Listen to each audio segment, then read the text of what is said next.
Praise the Lord. இயேசுவின் ரத்தம் ஜெயம். தினமும் இயேசு நிகழ்ச்சிக்கு உங்களை கர்த்தராகிய இயேசு கிறிஸ்துவின் நாமத்தில் வரவேற்கிறேன். செய்தியின் தலைப்பு, உங்களை நீங்களே அறிமுகப்படுத்துங்கள்.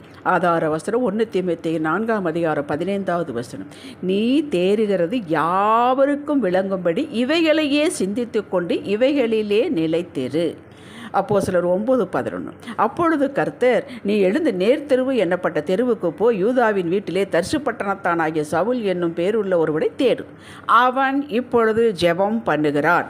மறுரூபமாக்கப்பட்ட மகிமையானவருடைய செல்வங்களே, நாம் ஏன் ரட்சிக்கப்பட வேண்டும்? ரட்சிக்கப்படாமல் இருந்திருந்தால் என்னவாயிருப்போம்?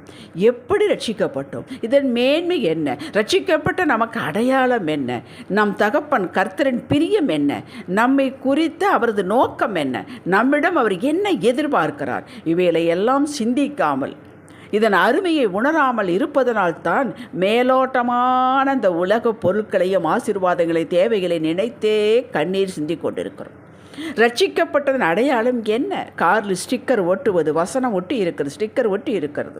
ஞாயிறு தோறும் தவறாமல் ஆராதனைக்கு போகிறோம், தசமபாகம் காணிக்கைகளை செலுத்துகிறோம், பிரைஸ் லார்ட் சொல்லுகிறோம், பிள்ளைகள் சண்டே கிளாஸுக்கு போகிறார்கள், இன்னும் பல காரியங்கள் செய்கிறார்கள். நல்லது, இவைகள் செய்யப்பட வேண்டியவைகள் தான். இவைகள் புறம்பான அடையாளங்கள், அவசியம்தான். ரட்சிப்பின் உண்மையான மேன்மையான அந்த மையத்தை தொட்டோமா? இதுதான் கேள்வி. கழுவப்பட்ட பரிசுத்த இருதயம் கொண்டுள்ளோம். நான் கழுவப்பட்டேன், நான் புதிய மனிதன், நான் பழைய மனிதன் அல்ல என்பதை காட்டுகிறோமா? தெய்வ பயத்தோடு வசனத்தின் வெளிச்சத்தில் தான் நடக்கிறோம், பேசுகிறோம், வாழ்கிறோம் என்பதை மற்றவர்கள் காண்கிறார்களா? ஆவியானவருக்கு கீழ்ப்படிந்து நடக்கிறோம் என்பதை முதலில் நீங்கள் அறிய வேண்டும். மற்றவர்கள் சொல்ல வேண்டிய அவசியம் இல்லை. உங்களுக்கு நீங்களே சாட்சியாக இருக்க வேண்டும். ஆவியானவர் ஆம் என்ற முத்திரையை உங்களுக்கு வைக்க வேண்டும். குடும்பத்தார் இந்த மனமாற்றத்தை காண வேண்டும். இது அடையாளம். ஆவியானவர் எப்படி ஆம் என்ற முத்திரையை வைப்பார் என்றால், உங்களது நல்ல மனமாற்றம், ஸ்திரத்தன்மை, விசுவாசத்தில் உறுதி, இதன் அடிப்படையில் இங்கு செபித்தால் மற்றவர்களுக்காக அப்படியே நடக்கும். இதுதான் ஆவியானவர் ஆம் என்ற முத்திரை வைப்பது. பிசாசு உங்களது கட்டளையினால் நீங்கள் ஜெபித்தால் இயேசுவின் நாமத்தில் அலறி அடித்து கொண்டு ஓடும். இது யாவரும் பார்க்க வைப்பார், உணர வைப்பார், பேச வைப்பார். எங்களுக்கு இந்த காரியத்துக்காக ஜெபியுங்கள் என்று வருவார்கள். ஆவியானவர் வரவழைப்பார். இதுதான் அடையாளம். ஆவியானவர் வைக்கும் அடையாளம் இதுதான். இந்த அடையாளத்தின் ஒரு பகுதி, முக்கியமான பகுதி, சுபாவம் மாறியிருக்க வேண்டும். இந்த நல்ல மாற்றத்தை கொடுக்கவே ஆவியானவர் நமக்குள்ளே இருக்கிறார். அவருடைய ஊழியமே இதுதான்.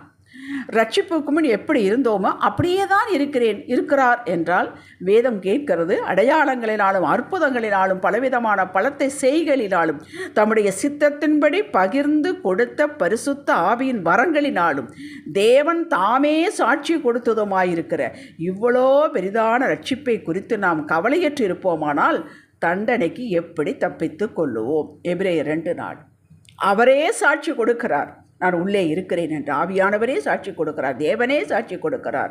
இத்தனையும் இருந்து நம்முடைய உள்ளான புதிய மாற்றப்பட்ட மனிதனை காட்டாமல் பழைய மனிதனையே நாம் காட்டிக் கொண்டிருப்போமானால் என்று வேதம் கேட்கிறார். அது இல்லையே, இது இல்லையே, இது என்ன பொழப்பு என்று அங்கலாப்பிப்படுவதற்கு முன் செய்ததவரையே நம்ம செய்து கொண்டிருக்கிறோம். கர்த்தருக்கு பிரியமானவை எவைகள் என்று தெரிகிறது, செய்ய முடியவில்லையே என்று உள்ளான மன மாற்றத்தை அடையாளத்தை குறித்து துக்கப்படுவீர்கள், கண்ணீர் சிந்துங்கள். இதுதான் தெய்வீக துக்கம்.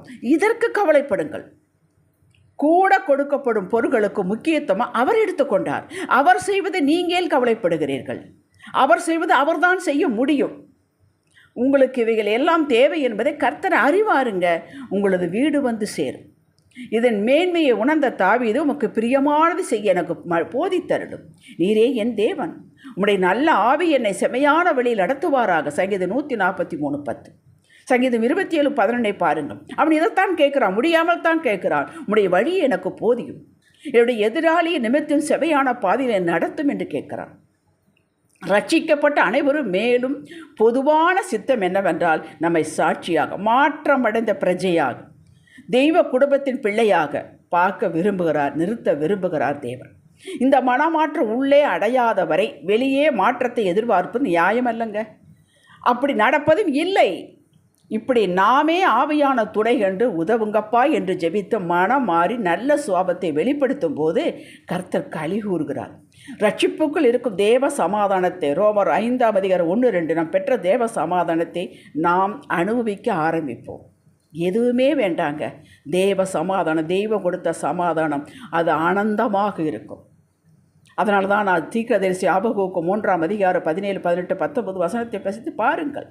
அத்திமரம் துளிவிடாமல் போனாலும், திராட்சை செடிகளில் பழம் இல்லாமல் உண்டாகாமல் போனாலும், ஒலிவ மரத்தின் பலன் அற்று போனாலும், வயல்களிலே தானியம் விளைவியாமற் போனாலும், கிடையில் ஆட்டு மந்தையில் முதலற்று போனாலும், தொழுவத்தில் மாடி இல்லாமற் போனாலும், நான் கர்த்தருக்குள் களி கூறுவேன். என் ரட்சிப்பு தேவனுக்கு நிலைத்து வென்று எவ்வளவு அழகா. ஒன்றுமே வேண்டாங்க, தேவ சமாதானம் நிறைவேறும். உங்களை நிரப்புவார். அவர் ஒன்றுமில்லாத வாழ்வதற்காக, தரித்திரத்தோடு வாழ்வதற்காகவா உங்களை ரட்சித்தார்? நோயோடு வாழ்வதற்காகவா ரட்சித்தார்? குடும்பங்கள் ஆளுக்கு ஒரு திசையில் இருப்பதற்காகவா ரட்சித்தார்? அத்தனையும் கொடுப்பார். அவருக்கு சகலமும் தெரியும், கூடும், எப்படி உங்களை உயர்த்த வேண்டும் என்றும். இந்த நினைவு ரட்சிக்கப்பட்ட ஒவ்வொரு பிள்ளையினுடைய இருதயத்தில் அப்பி இருக்க வேண்டும். யோசேப்பு, தானியேல், தாவீது, யோபு இவர்கள் யாவரும் இந்த சிந்தனையில் வாழ்ந்தவர்கள். ஒன்றுமே இல்லாத போது சாந்தமாக இருந்த அடையாளத்தை காட்டினார்கள். நாம் தினந்தோறும் எந்த அடையாளத்தை காட்டுகிறோம் யோசித்து பார்ப்போம். நம்முடைய மகிழ்ச்சி, சந்தோஷம், விசுவாசமான பேச்சு, நடத்தை பொருளையோ சூழ்நிலையோ சார்ந்திருக்கக்கூடாது. பேதுரு மறுதளித்தான், 3 முறை மறுதளித்தான். 2ஆம் அதிகாரம் ஆவியானவருடைய நிறைவை பெற்றான். நிறைவை பெற்ற உடனே மாற்றம் பாருங்கள், எடுத்து படித்து பாருங்கள். 3000 5000 பேர் என்று அவனுடைய உபதேசத்தில் பிரீச்சிங் ரட்சிக்கப்பட்டார்கள். ஊழியம் அப்படி நடந்தது. பவுல் அப்போஸ்தலர் சபைகளை அழித்து கொண்டிருந்தான், கிறிஸ்தவர்களை துன்பப்படுத்தி கொண்டிருந்தான். அப்படி போகிற வழிதான் அப்போஸ்தலர் 9ஆம் அதிகாரத்தில் தேவன் இடைப்பட்டார், இயேசு இடைப்பட்டார். இடைப்பட்ட பின், ரட்சிக்கப்பட்ட பின் அவனுடைய ஊழியம் எப்படி இருக்கிறது என்று படித்து பாருங்கள். என்ன மனமாற்றம்! அப்பொழுது தான் சொல்கிறார் அனனியாவுக்கு, நீ போ, ஜிபி மேப்பு கொடுப்பது போல் போட்டு கொடுக்கிறார், நேர்த்தெருவுக்கு போ. அங்கு ஒரு வீட்டில் இப்பொழுது பவுல் ஜெபித்து கொண்டிருக்கிறார். முன்பு எப்படி இருந்தான், அழிக்க வந்தவன், இப்பொழுது ஜெபித்து கொண்டிருக்கிறான். அப்படி நமக்கு சாட்சி இருக்க வேண்டுங்க. இப்பொழுது என் பிள்ளை போய் பார், ஜெபித்து கொண்டிருக்கிறான். 11 மணிக்கு எல்லா வேலையும் முடித்ததும் எல்லா சிஸ்டரோடு பேசிக்கொண்டே இருப்பது. இப்பொழுது போய்ப்பா, என் மகள் ஜெபித்து கொண்டிருக்கிறாள். ஃபர்ஸ்ட் ஷோ, செகண்ட் ஷோ விடாமல் போன மகனை இப்போ போய் பார், என் மகன் வேதம் வாசித்து கொண்டிருக்கிறான். தூங்கிக் கொண்டு, கிரிக்கெட் பார்த்து கொண்டு, என்னென்னமோ செய்து கொண்டு படுத்து கொண்டிருந்த மகனை போய் பார், இப்பொழுது அவன் ஜெபித்து கொண்டிருக்கிறான் என்று நம்மை பற்றி ஒரு அடையாளம் இருக்க வேண்டுங்க. சவுல் பொறாமை குணத்திலிருந்து மாறவே இல்லைங்க.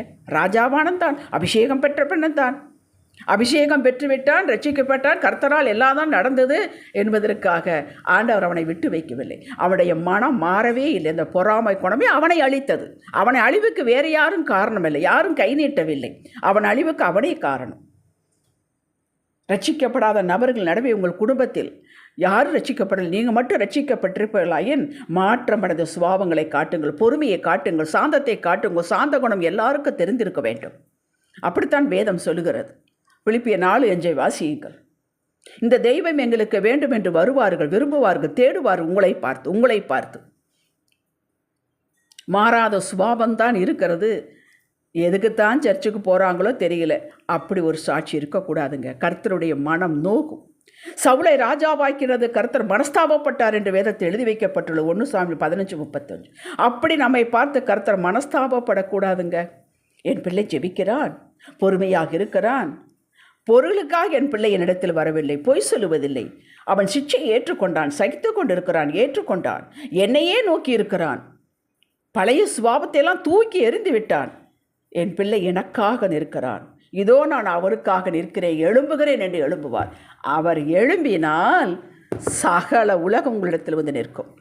அல்லேலூயா. ஜெபிக்கலாம். தகப்பனே, இன்றிலிருந்து நான் உன் பிள்ளை என்பதையும் ரட்சிப்பின் மேன்மை என் பேச்சிலே, செயலிலே, நடத்தியிலே காட்டுவேன் அப்பா. உங்கள் இருதயம் மகளட்டு சுவாமி, உங்கள் கிருபை எனக்கு போதும் ஐயா. இயேசுவின் நாமத்தில் பிதாவே. இன்றைய சிந்தனைக்கு, இன்றிலிருந்து நல்ல சுபாவத்தை காட்டுவேன், வெளிப்படுத்துவேன், வேண்டாதவிலை தூக்கி எறிந்து விட்டேன், நல்ல சாட்சியாக நிற்பேன். ஆமேன். ஹல்லேலூயா.